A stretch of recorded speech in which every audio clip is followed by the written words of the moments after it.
आदि पुस्तक 7 अध्याय 1 पद पढ़िबा। आदि 7:1।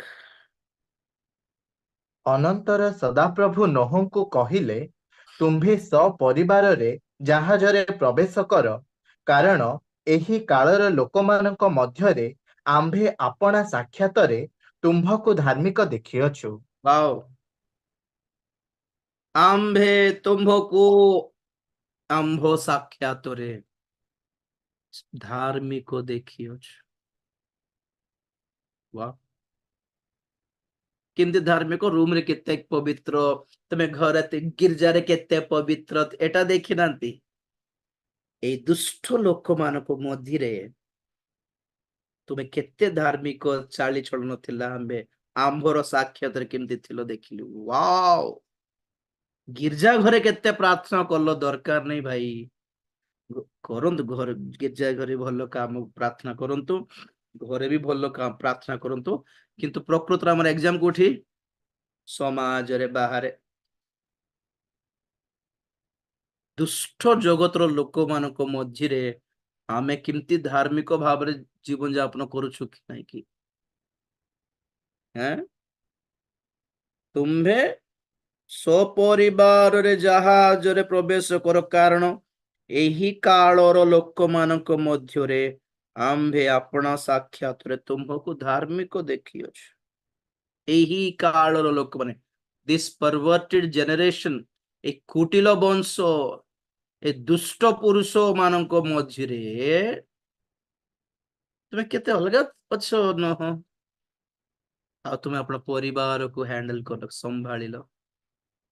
ओह से पुओ मान को भी धन्यवाद हेउ, से बहु मान को धन्यवाद हेउ, नोहंकर स्त्री को भी धन्यवाद हेउ कि नोहंकर से जहाजर मिशन को से माने अटकाइलेनी। दुनिया सहित तो मिसी जाई कि दुनिया थट्टा करूथिला, दुनिया गाली करूथिला। केते कहि नथिबे पुओ मान को तार सांग माने की रे तोर बुढ़ा कोन बनै दउछि एटा, घर पर भी लागुनी, गोटे चेयर बेंच पर लागुनी, टेबल पर लागुनी, कौन बन पकाउछे तुमको बुद्धि बुद्धि नहीं कि ताको जन बुद्धि नहीं, तुमको बुद्धि नहीं कि चल काम अछि खेलिबा, चल क्रिकेट देखिबा, फुटबॉल देखिबा, सिनेमा देखिबा। ना पिल्ला माने बापा को हेल्प करथले जाई।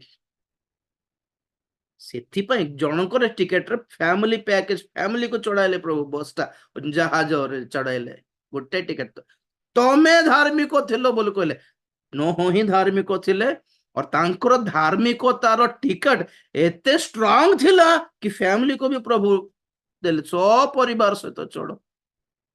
प्रभु परमेश्वर न कहून नह भी चढ़ा को नथिला आज्ञा जहाज भितरे। वाव। बाकी कल सुनिबा।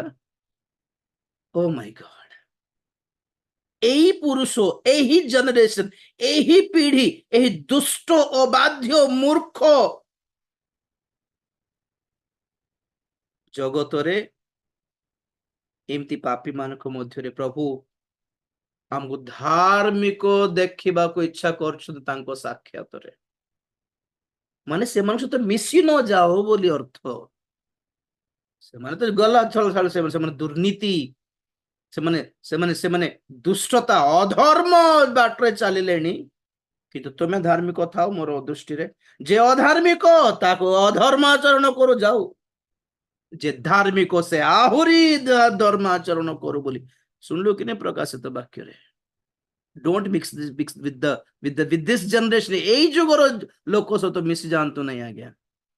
गाइबे गीत गाइबे, क्रिसमस पर्व बोलले से क्रिसमस फादर से टोपी से लाल ड्रेस, टोपी टोपी लाल ड्रेस और जिंगल बेल्स। जीसु कोठे होचंती भितरे क्रिसमस बोलले खाली क्रिसमस फादर का दुनिया लोक मान पे जीसु को कुआडे गले। तुम्हें सिमती हुओ नहीं। हमको क्रिसमस सहित संपर्क नहीं, नुआ वर्ष सहित संपर्क नहीं, आम गुड फ्राइडे ईस्टर सहित संपर्क नहीं। आमर संपर्क जीशु क्रूस सहित, आमर संपर्क परित्राण सहित, आमर संपर्क आमर नाम जीवन पुस्तक लिखित हेबा सहित, आमर संपर्क पवित्र आत्मा ने पूर्ण हेबा सहित, आमर संपर्क जगत पृथक हेबार विषय सहित, आमर संपर्क पवित्रता धरी रखी प्रभुंकर आगमन पर प्रस्तुत हेबा सहित आमर संपर्क रही। दुनिया सहित जाओ नहीं। ନା ବିଜାତ ସେମିତି ଦୁନିଆଦାରୀର ଲୋକମାନଙ୍କ ସହିତ ଯାଅ ନାହିଁ, ଦୁନିଆଦାରୀ ଟାଇପର ଖ୍ରୀଷ୍ଟିଆନ ମାନଙ୍କ ସହିତ ବି ଯାଅ ନାହିଁ, ଅଲଗା ହୁଅ ଧାର୍ମିକ। ଚକ୍ଷୁ ବନ୍ଦ କରିବା, ପ୍ରାର୍ଥନା କରିବା। ତାଙ୍କୁ ସାକ୍ଷାତ କରିବା ପାଇଁ ପ୍ରସ୍ତୁତ ହେବା। ପ୍ରଦୀପ ଜଳାଅ, ସଜାଡ।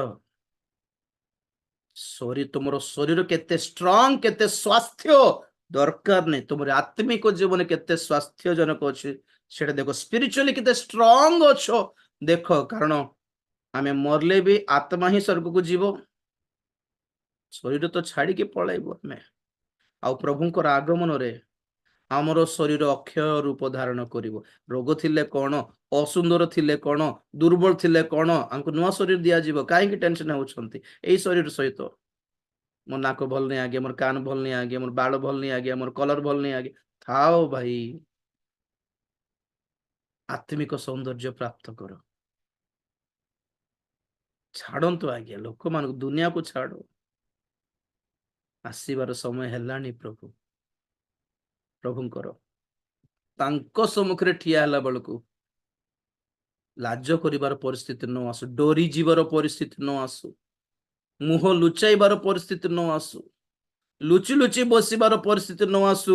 ସେ ଆଦମଙ୍କ ପରି, ସେ କରଗ୍ରାହୀ ପରି। ତେଣୁକରି ଆଜି ପ୍ରଭୁ ସୁଯୋଗ ଦେଉଛନ୍ତି, ପ୍ରସ୍ତୁତ ହୁଅ, get ready, get yourself clean, lit yourself, lighten yourself, ଜଳାଅ ନିଜକୁ, ପୃଥକ ହୁଅ ନିଜକୁ, ଧାର୍ମିକ ହୁଅ। ଏ ପୁରୁଷ ମଧ୍ୟରେ, ଜଗତ ମଧ୍ୟରେ